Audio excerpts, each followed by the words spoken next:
क्या हर परिस्थिति में सच बोलना चाहिए? ज्यादातर लोग तुरंत कहेंगे हाँ, क्योंकि सच सबसे बड़ा धर्म है।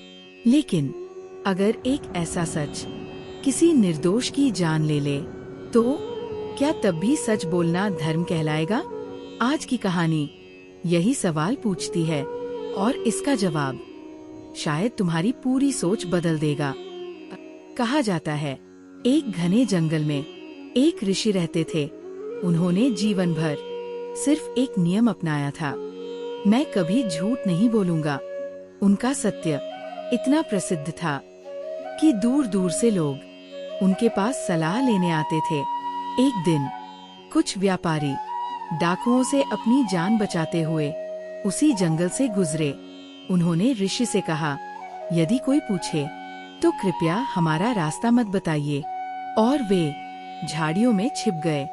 कुछ ही देर बाद हथियारों से लैस डाकू वहां पहुंचे।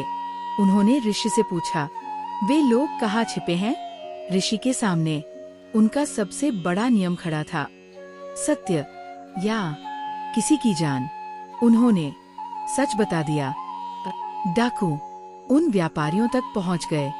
कुछ ही क्षणों में पूरा जंगल चीखों से भर गया। ऋषि चुप बैठे रहे।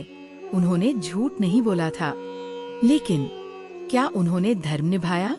सालों बाद एक शिष्य ने अपने गुरु से यही प्रश्न पूछा, यदि ऋषि ने झूठ नहीं बोला तो फिर लोग उन्हें दोषी क्यों मानते हैं?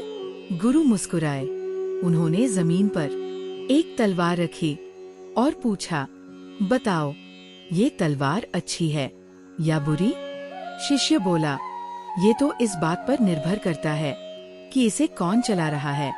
गुरु मुस्कुराए और बोले, ठीक वैसे ही सत्य भी सिर्फ सच बोल देना धर्म नहीं होता।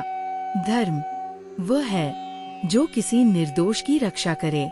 अगर तुम्हारा सत्य किसी की मृत्यु का कारण बन जाए तो वह सत्य नहीं, अहंकार बन जाता है, क्योंकि उस समय तुम सत्य की नहीं, अपने नियम की रक्षा कर रहे होते हो। यही कारण है कि भारतीय दर्शन में सिर्फ सत्य नहीं कहा गया, बल्कि हितकारी सत्य कहा गया। ऐसा सत्य जो किसी का कल्याण करे, क्योंकि शब्दों का मूल्य उनकी सच्चाई से नहीं, उनके परिणाम से भी तय होता है। अब जब अगली बार तुम्हारे सामने सच और सही दो अलग रास्ते बनकर खड़े हों, तो याद रखना, हर सच धर्म नहीं होता और हर झूठ पाप नहीं होता। कभी कभी सबसे कठिन काम सच बोलना नहीं, सही सच चुनना होता है। और अब तुम्हारे लिए एक सवाल, अगर तुम्हारे एक सच से किसी निर्दोष की जान जा सकती हो, तो क्या तुम फिर भी सच बोलोगे?